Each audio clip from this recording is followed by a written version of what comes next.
Welcome to the Mike Kellar Show. Coach, thanks for being here today. Thanks for having me. All right, Coach, so just your initial thoughts on Saturday's 29-17 defeat at Charleston. Obviously disappointing. I think we got beat by a very good football team. That's 2 times in a row playing down there where we went down and played pretty well and felt like we could have won the game. One of the things you talk to the team about is, when I first came here, the gap between their talent level and our talent level was considerable. We've bridged that gap for the most part, but I've been in those programs that are used to winning and find a way to winning, and it's kind of a contagious deal. And we came out and got up on them, and I don't think they ever panicked. Their kids are used to being ahead and winning, and that's our big. We've had a lot of big wins since I've been here, some signature wins, but to be able to do it week in, week out has eluded us, and that's something that a team like Charleston has been able to do, and it's the reason why they're a conference championship contender every year. And you mentioned, you're on the road against a team that's 16th in the country, and in the third quarter you're leading at one point. What'd you like out of your guys, even with the loss? Oh, we're going to compete. I love this team. I love how hard they play. I think we're getting smarter, in all 3 phases.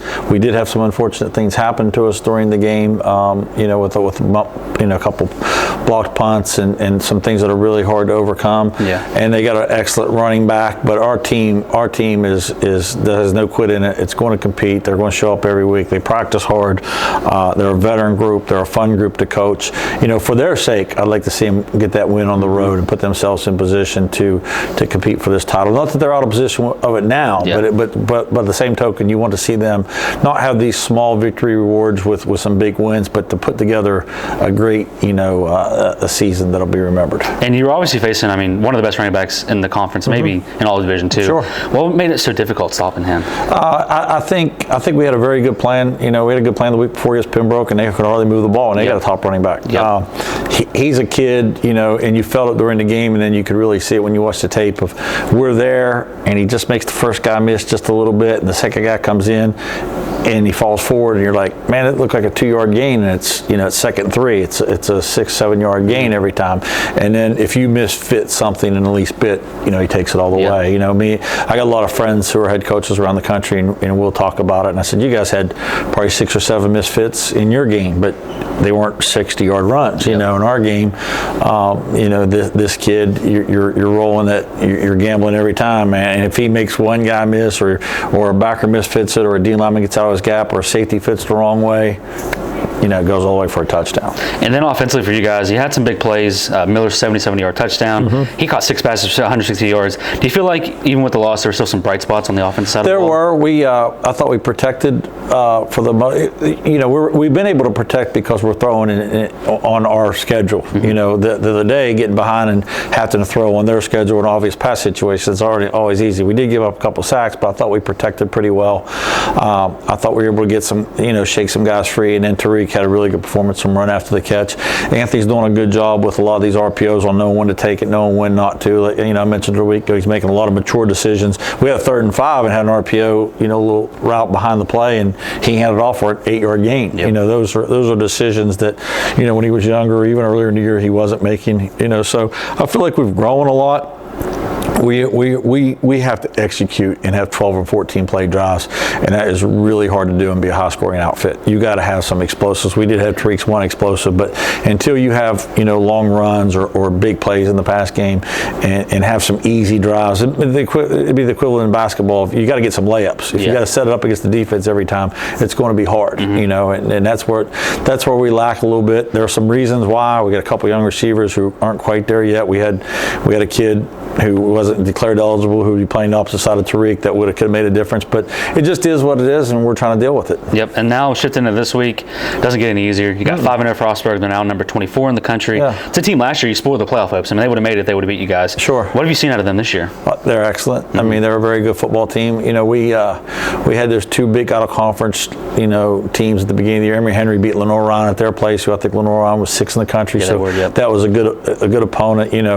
Lock Havens had some tough, really really close losses to IUP, Cal, and Shepherd. Those are three of the best teams in our region, so they're a good team. And then our in-conference, Fairmont was picked ahead of us, Pembroke was picked ahead of us, Charleston was picked ahead of us, and now Frostburg's picked ahead of us. So this is just usual, this is the way we do business here, evidently, So they're a very high-scoring, explosive offense. They're scoring more points than they did in the past. I think they're being a little bit more aggressive, offensively than in the past. And defensively, they've always been a sound group who their blitzes make sense, their coverages match with what they do, and same old story, man. We got to play well, we got to play smart, we got to take care of the football, and we'll compete and we'll be physical. And if we do that, then we'll have a chance to win it at the end. And if not, Frostburg's a team that can get away from you. Mm-hmm. And you mentioned the high-powered offense. In 3 conference games, they're averaging 53.3 points per game. What's made it so difficult for the defenses to stop them? When I watch them on tape, they aren't. I mean, it's like every time they throw the ball, everyone's wide open. When they run it, they're making some gash plays. I can't. I'm hoping it was some of the defenses helped them along the ways, and not that they're that. I mean, they're a very good team, but some of the guys they've had so wide open, I don't really know what's going on. Hopefully, our kids, D up a little bit better than that. But they have balance within the offense. They can run it and throw it, and when they do throw it, they don't just throw it to one guy. I think that always makes an offense hard to stop. And then on the defense side of the ball, they're only allowing 18 points per game. What have you seen from their defense that's causing issues for opposing offenses? They're really sound. Their coverages are excellent. Their front, a lot of the same kids we've seen. Linebacker plays excellent. A lot of the same kids we saw a year ago. When I came here in 2019, they kind of had that same formula, with the way they play defense. They keep everything in front of them, and they don't give you anything easy, in order to score 40, 50 points a game.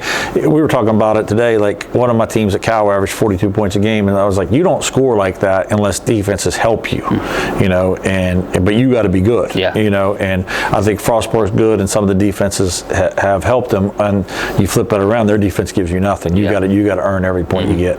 And then lastly, we briefly talked about Miller earlier. He's really solidified himself as wide receiver 1 this year.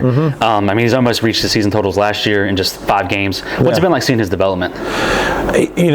Obviously we went after him pretty hard in high school. He's a kid from North Marion who we knew really well, and we were excited when we got him. He was better as a freshman than we thought he would be, and then to see him progress. A year ago at this time in the Frostburg game, he was really playing with a really bad, ankle. He had surgery on it at the end of the year, didn't play in spring ball, and then now as a junior, he's progressed to where, you can line him up in the different positions, and he knows all the route combinations. He knows how he fits into the scheme, and physically he's kind of growing into his own. He's been healthy for the. I mean, he's dinged up. He gets tackled that many times. He's a little nicked up, but he's been playing healthy. He's been playing fast, and he's been playing with a lot of confidence. Well, Coach, we appreciate you coming on today. Thanks for having me. Thanks for watching the Mike Kellar Show.